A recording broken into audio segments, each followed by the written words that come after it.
नमस्कार दोस्तों, कैसे हैं आप सब। उम्मीद करते हैं अच्छे होंगे और अपनी तैयारी अच्छे से कर रहे होंगे। दोस्तों, आज से हम टाइपिंग डिक्टेशन की शुरुआत कर रहे हैं। तो आज की टाइपिंग डिक्टेशन की स्पीड है 40 शब्द प्रति मिनट। इसको अच्छे से टाइप कीजिएगा, ठीक है। डिक्टेशन शुरू होगी 5 सेकंड बाद।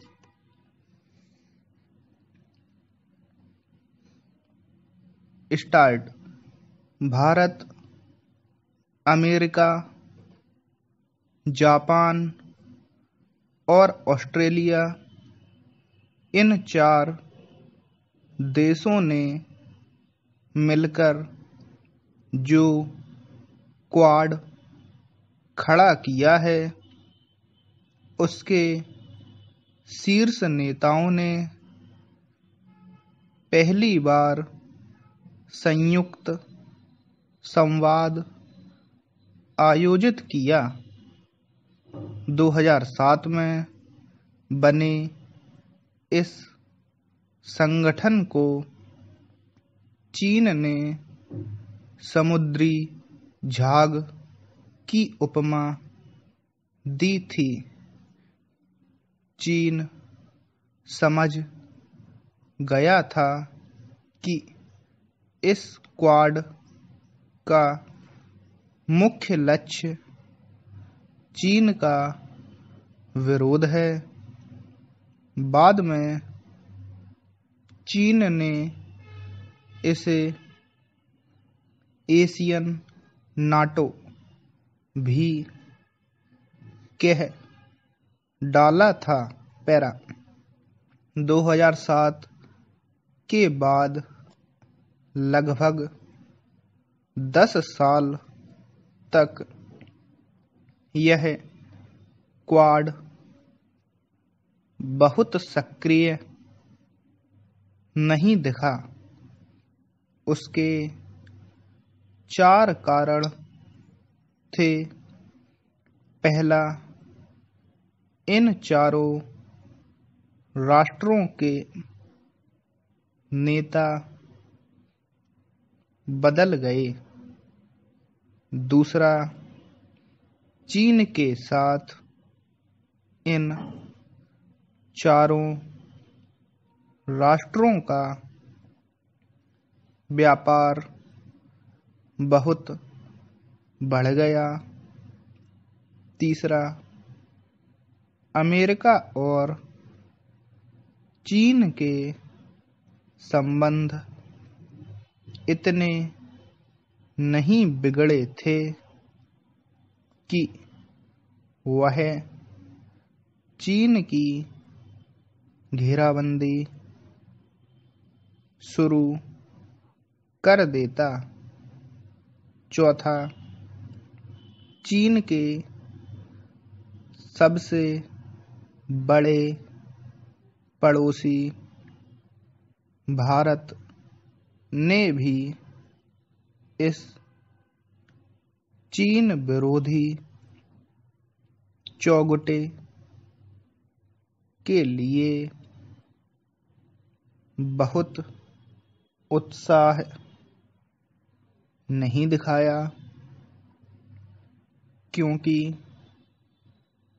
चीनी राष्ट्रपति शी जिनपिंग और भारतीय प्रधानमंत्री नरेंद्र मोदी के बीच सौहार्दपूर्ण संवाद चल रहा था।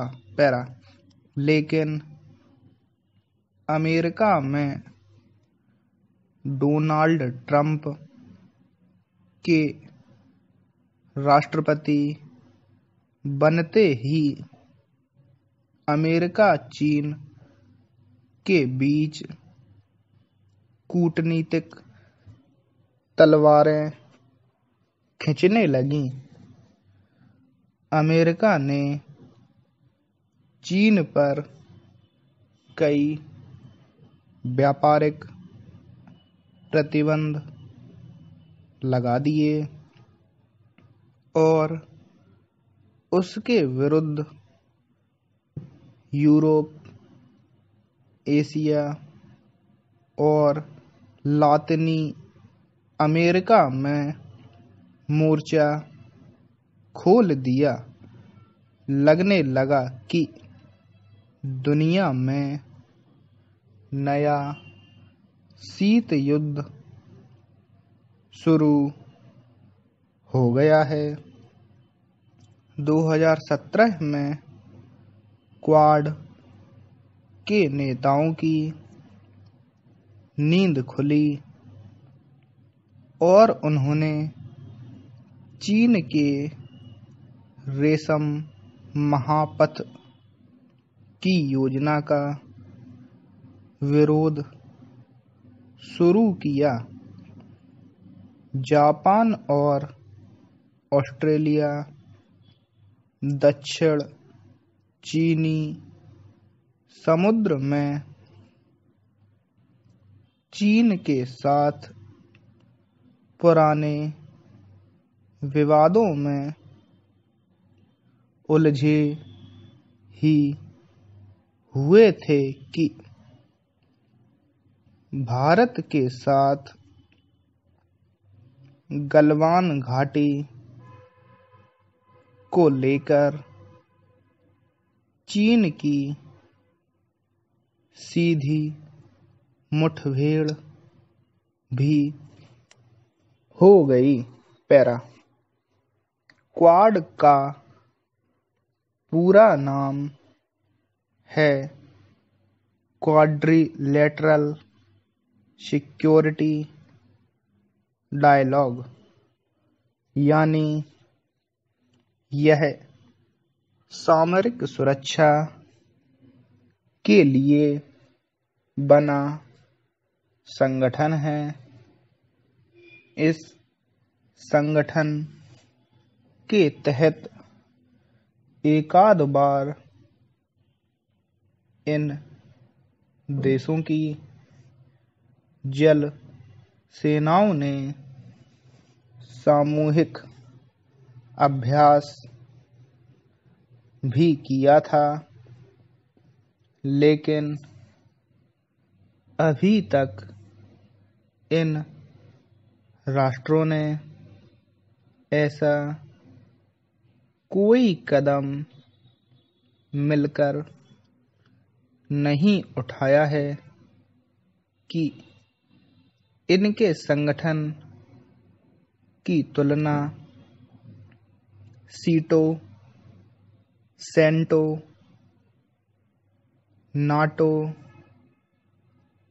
या वारसा पैक्ट जैसे सैन्य गुटों से कर सकें।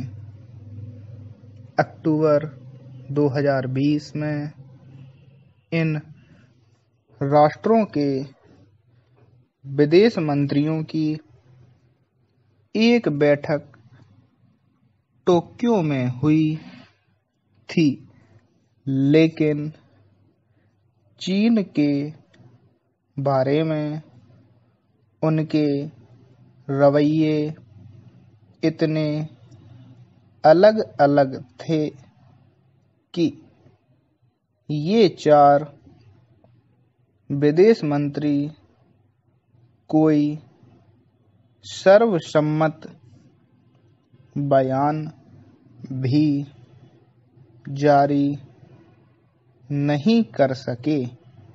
पैरा बाइडेन ही नहीं, भारत के प्रधानमंत्री नरेंद्र मोदी, जापान के प्रधानमंत्री योशिहिदे सुगा और ऑस्ट्रेलिया के प्रधानमंत्री स्कॉट मॉरिसन ने भी भाषणों में चीन का जिक्र भी नहीं किया। उनका सारा जोर इस पर था कि कोरोना का मुकाबला चारों राष्ट्र मिलकर कैसे करें। उन्होंने इस महामारी के लिए चीन को नहीं कोसा। स्टॉप। दोस्तों, डिक्टेशन की प्रैक्टिस लगातार करते रहिए जिससे आप अपनी स्पीड को बढ़ा सकें। अगर आपको ये डिक्टेशन पसंद आई हो तो इसको अपने दोस्तों के साथ भी शेयर करें और इस वीडियो को लाइक करें दोस्तों। और अगर आपने अभी तक हमारे चैनल को सब्सक्राइब नहीं किया है तो इसको सब्सक्राइब भी कर लें जिससे आपको नई नई डिक्टेशंस मिलती रहें। धन्यवाद दोस्तों। नमस्कार।